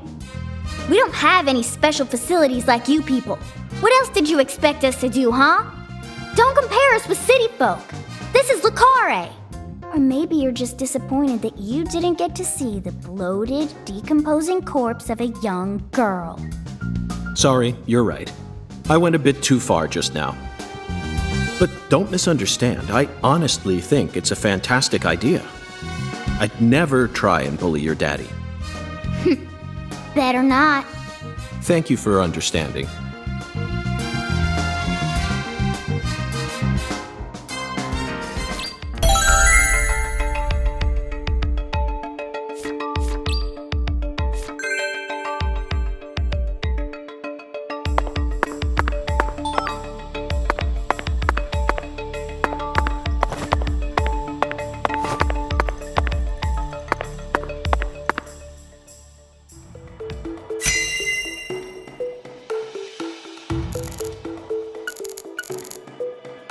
Zach, these are human footprints, and they're extremely large. Yes, Zach, I agree. These footprints must belong to someone who's used to walking around in cold temperatures.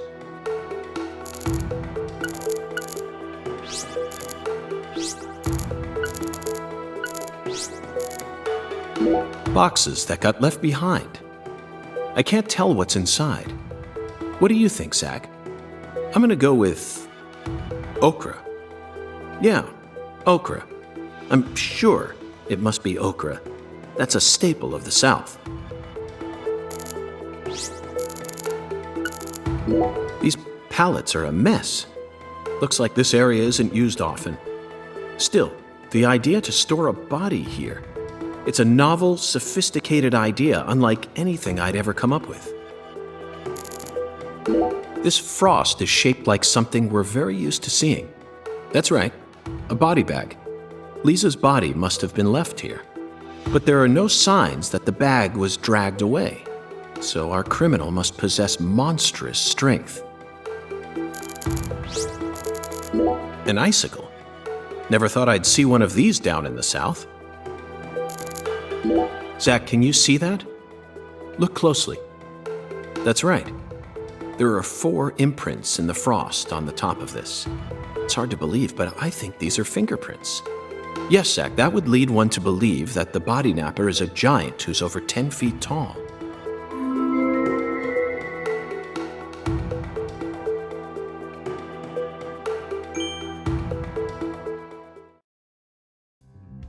Seems like our flying serpent isn't here. Is this everything, Melvin? There aren't any other rooms in this warehouse? No special rooms? Well, there is the luxury foods warehouse. Luxury foods? Why didn't you say so earlier? Just thought you wanted to see where the body... I just thought you were only interested in warehouse number 2. Besides, it's underground, so it's even colder than this. You sure you really want to go down there? You could darn well freeze to death. All life will come to an end in the icebound zone. You feel me? Let's head there at once. I'm sure that must be where we're meant to go. But what about searching for Lisa's body? All we need to do is find a 10-foot tall man with monstrous strength.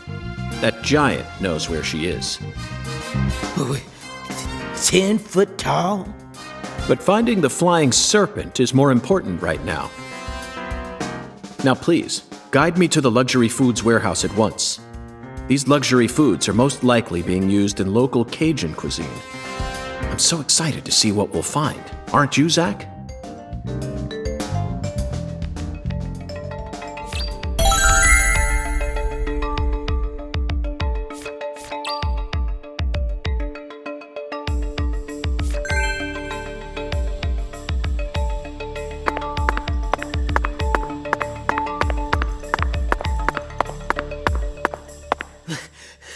A 10-foot tall giant? All right. Now that one's gotta be a joke. Right, Mr. York?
That elevator needs a key, Mr. York.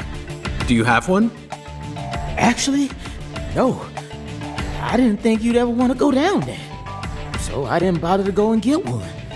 Well, then would you go and get one now? Yeah. COG, I know. I'll tell it to him straight. Thing is, Mr. York, you know the Clarksons? The folks who own this place? Well, they don't too much like the police. And they sure as hell don't like them when they're my color. It was, real hard for me to get permission to open up this place for you to search through. So they ain't gonna be too happy if I go back to them now, asking for another key. What should we do then? Let's just find a worker here who can lower the elevator for us instead. All they need to do is take a break from their work for a couple minutes. And what am I supposed to do? Just stand here and pretend like nothing's happening? Yeah, you FBI folks are good at that, right? That's always what I see you doing on TV.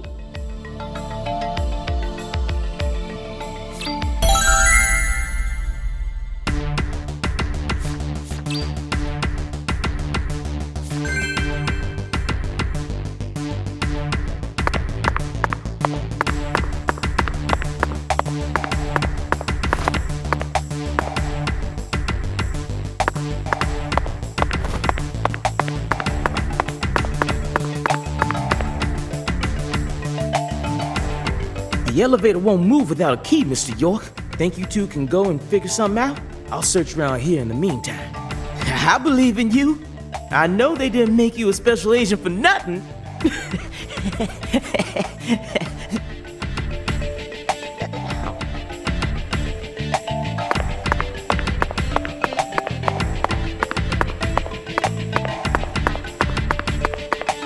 Zach, I think we can move this. Better check back here as well, just to be on the safe side.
Zach, the human ability to adapt is a frightening thing.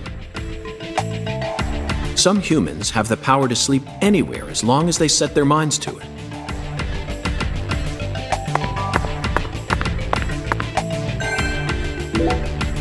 Now we should be able to operate the elevator. No need to worry. This facility no longer has a body to steal. What else do they have to lose? A few cans of crawfish? I feel bad for him, but it's for the sake of the investigation. I'll write him a letter of apology later.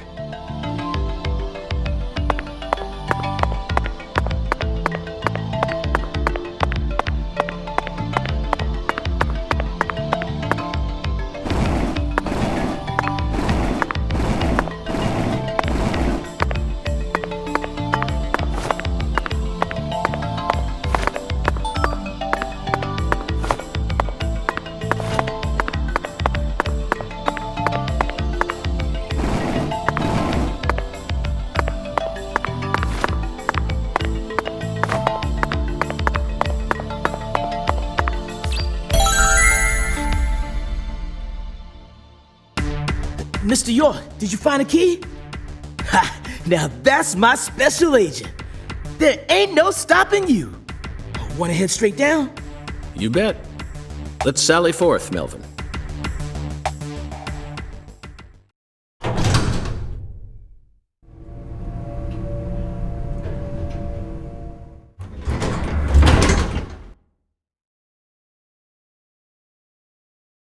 Zach, look at that thermometer. 0 degrees Fahrenheit, or minus 17.7 degrees Celsius. This is the ambiguous zero.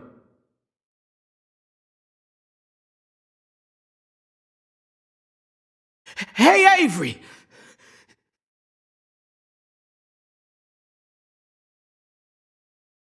Open the damn door, Avery!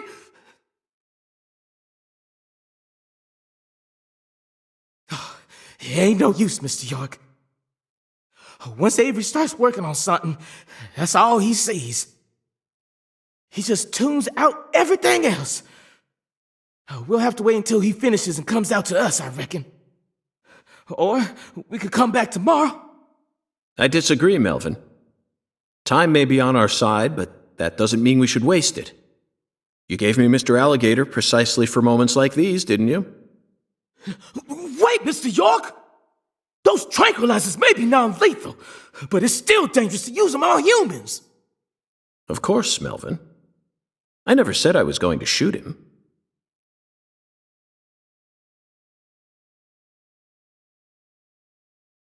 You're gonna shoot some meat to get his attention. I'm right, ain't I?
This is Mr. York, an agent from the FBI.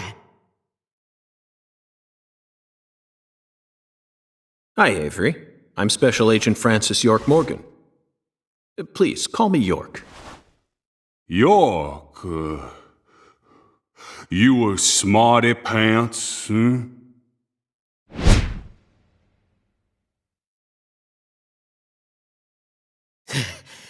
He's shyer than he looks. Come on, just settle down, Avery. Tell him what this here place is for. Lots of expensive food here. Yup.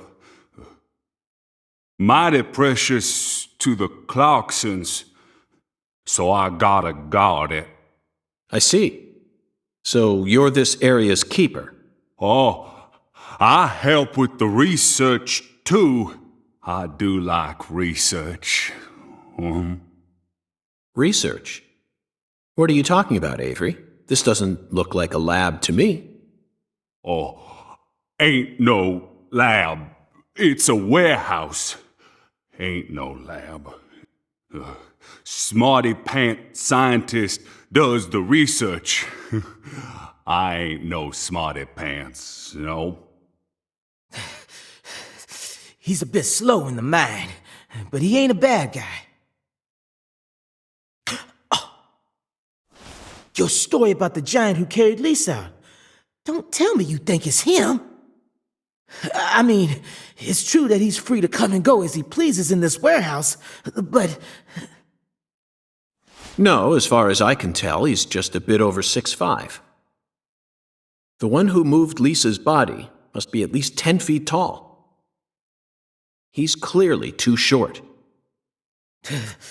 Too short, huh? Well, if you ever happen to find a man who makes him look small, I'd sure like to meet him.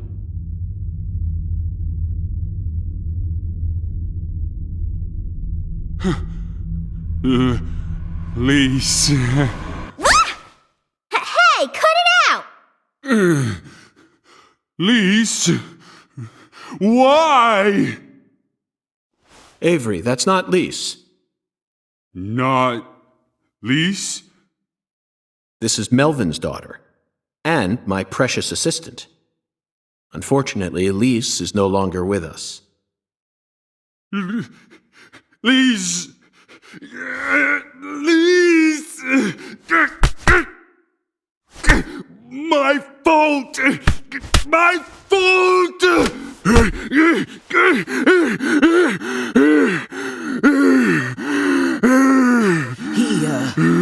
I guess he's sort of like Lise, you know? See, the poor fella's got himself a childlike mind. You know how normal kids tease other kids in order to get attention? Well, with this big lug, sometimes folks who don't know him too well see something and end up calling the police. But I know that deep down, he's got a good heart. Hey, Mr. York, I'll keep him busy, but I'd appreciate it if you'd hurry this particular inspection along. Just holler at me if you find anything. I reckon that'll make it easier for you to go do your thing, yeah? Melvin, I think you're finally starting to catch on.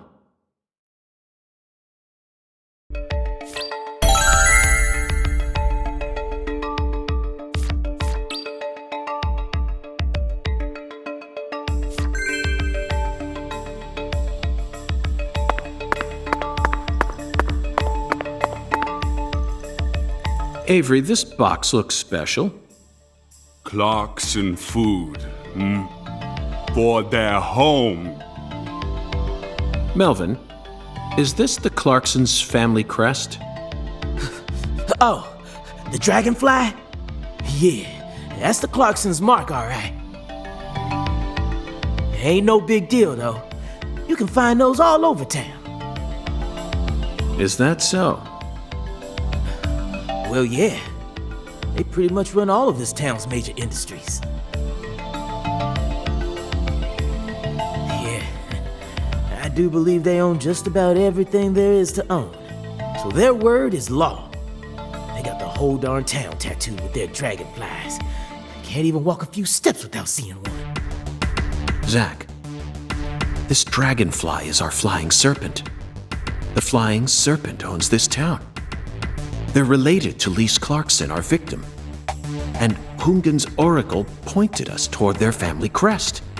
The Clarksons must be deeply intertwined with this case. Melvin, Patricia, I think I've had enough of this frozen world. Let's head back out to that merciless sun.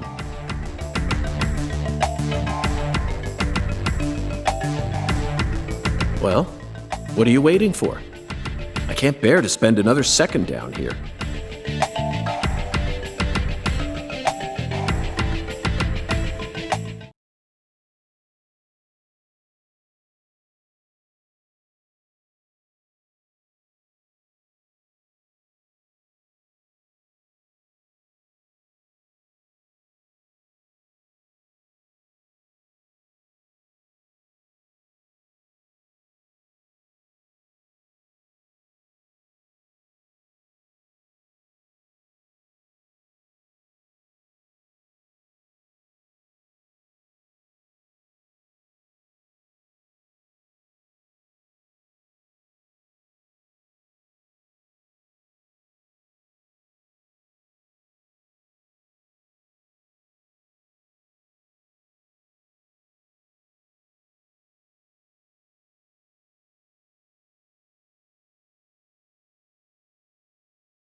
So, what do we do now, Mr. York? Zach and I will take things from here. Then what should I do? Tend to your sick wife? I don't know. You're free to do as you please. I'll stop by the sheriff's office when I need your help again. I suppose that's what I'll do then. It'll sure make Candy happy.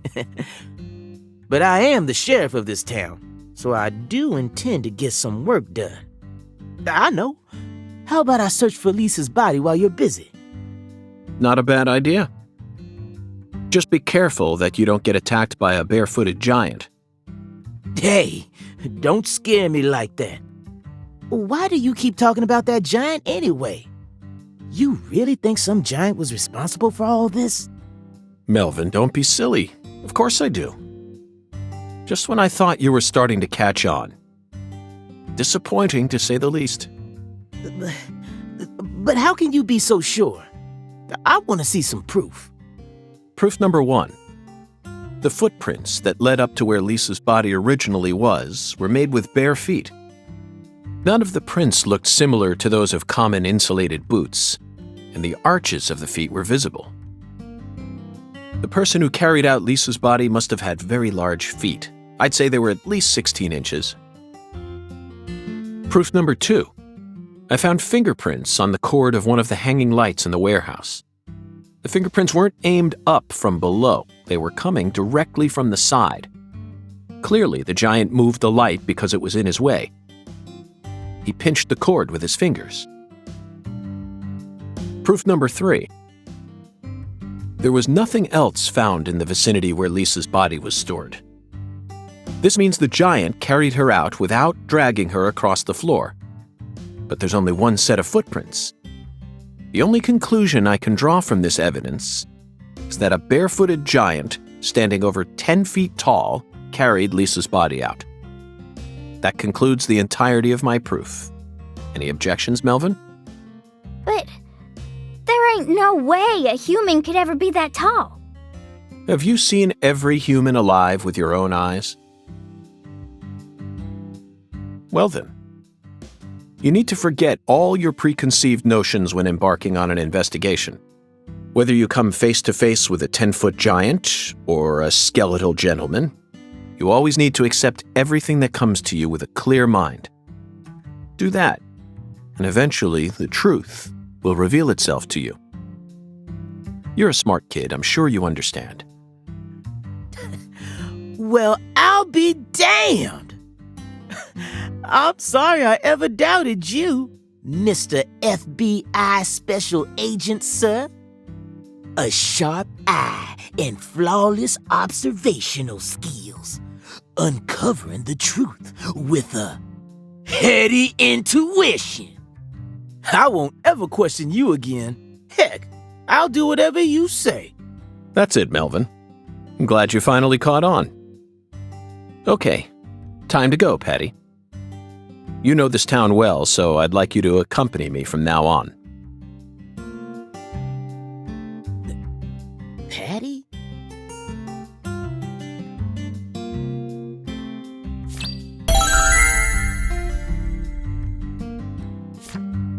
Zach, we found the flying serpent. Now we simply need to locate the 10 maidens.